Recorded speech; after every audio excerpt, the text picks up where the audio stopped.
And the ESPY goes to, not surprising, Caitlin Clark. Hey, yo, what up, everybody? It's your substitute, Scooter D, but my man's still out of town. Talking to you about some more Caitlin Clark. Let's break this down.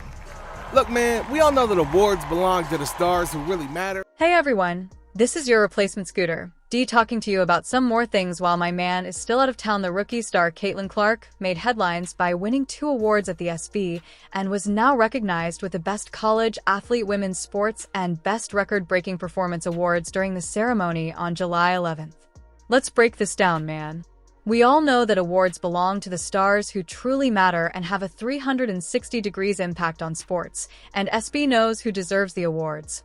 I mean, honestly, Caitlin Clark has done so much not only for women's college basketball, obviously what she's doing in the WNBA. However, the award ceremony was a little more interesting than you might have imagined because Clark accepted her first prize at the red carpet broadcast, which Serena Williams later hosted. She then won her second prize, defeating NFL player Christian McCaffrey for the best record-breaking performance, even though she was unable to attend the event in person. Through a virtual message, Clark expressed her gratitude, saying, "I just wanted to say thank you for this recognition. Now, obviously, I could not be there tonight. I'm a little bit busy in Indianapolis." She also thanked her teammates and coaches at the University of Iowa for their support, saying the award means a lot to all of us and that it was a special year in women's athletics. Thank you, ESN. In closing, she thanked the other nominees and winners, saying, "I just want to give a shout out to all the nominees and award winners tonight."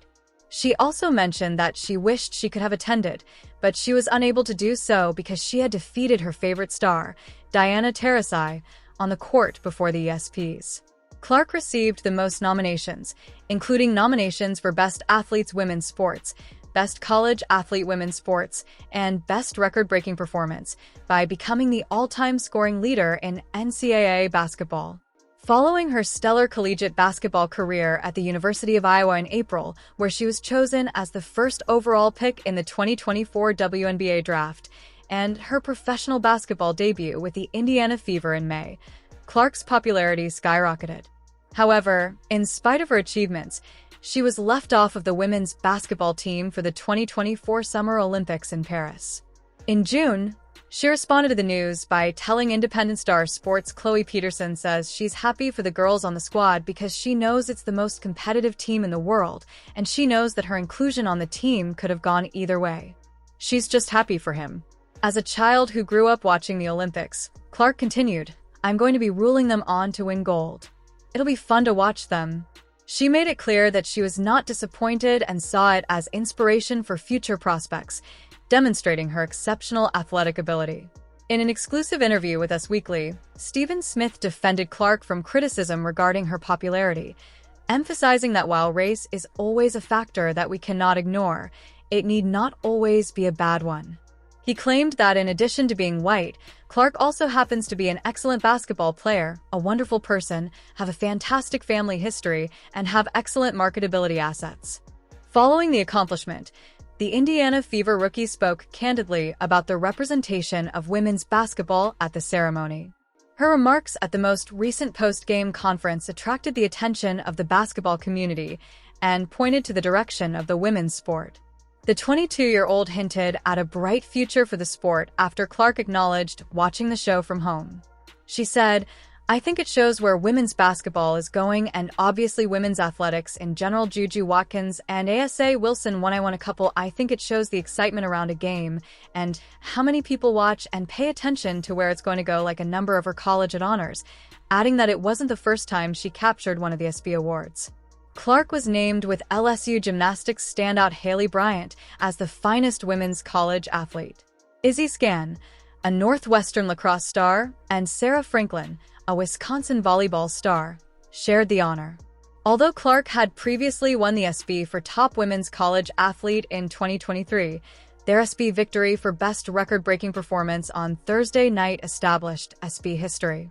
Clark was asked what it meant to be acknowledged as the first woman to win the award during a pre-game press conference on Friday as the Indiana Fever prepared to host the Phoenix Mercury later that evening. Clark was the first woman to win the award for Best Record-Breaking Performance. ESPY, although Clark was undoubtedly honored, She also expressed shock at being the first female recipient of the prize, believing that she probably shouldn't have won. She said, "It probably shouldn't have been me to be the first woman to win that award. Why doesn't Serena Williams receive that honor?" When you stop to about it, it's kind of crazy that Clark is the first woman to receive the prize. During her heyday, Serena Williams was undoubtedly one of the best female athletes of all time. Tennis for women. It's wonderful to see Clark honor one of the other all-time great female athletes, Serena Williams, as a lifelong supporter of women's athletics. Williams won 23 Grand Slam singles titles, and there have been many other outstanding female athletes since the SPSS was established in 1993. It's not at all unexpected from Caitlin Clark had an amazing year and is nominated for 3 awards. All things considered, Serena Williams did a respectable job hosting last night's ESPY Awards presentation. However, in her opening monologue, the 23-time Grand Slam champion made racist jokes about Caitlin Clark. Williams made light of everything from Drake and Kendrick Lamar's continuing feud to Ohtani's extravagant loss of millions in his interpreter's gambling scandal. She also made light of the Indiana Fever Guard, but it took an unwarranted racial turn. Caitlin Clark had a fantastic year and received 3 award nominations.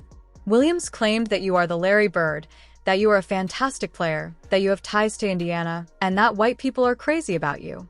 On the surface, this isn't the worst thing that has ever been said, and the first 2 parts of the joke are accurate. Clark has previously been called the NBA's Larry Bird, and she has ties to Indiana through her professional team. As for face baiting, I was a little cheesy, but man, do we really need this in a monologue? There is no way we could live without it and still have a hilarious monologue. Indeed, man, it is both untrue and counterproductive to imply that Caitlin Clark's admirers are exclusively white. It also serves as just one more way for us to link everything about her to race. It is also utterly stupid to claim that Clark has only a large fan base. Not only has she brought the WNBA record viewership numbers for many of her games, but she's also helped other teams bring in record attendance for games against the Fever. Just look at all these crowds for her games against the Atlanta Dream and Las Vegas Aces, respectively. Look, man, I ain't saying I'm some kind of modern Sherlock Holmes, but even with my ELE deductive skills, it's justifiable to think that it's safe to assume that there's a decent chunk and non-white Clark fans in all these stadiums and elsewhere, but it looking like Williams wants us to believe that in all those crowds and every other massive gathering of fans, only white people came to see Clark. Now, unsurprisingly, that comment from Williams went viral in a matter of seconds. Some fans thought Williams delivered a perfect joke at the ESPYs. Others, though, thought that it was a divisive joke that didn't need to be said. So, she met some deserving treatment, one fan wrote over on X. Divide, divide, divide, dang man, what a waste of a moment to unite. Another fan asked why bring RAC into it. A third fan claimed that some black people, like Caitlin Clark, and some white people, like Serena Williams, engage in provocative generalization. Well done, Serena.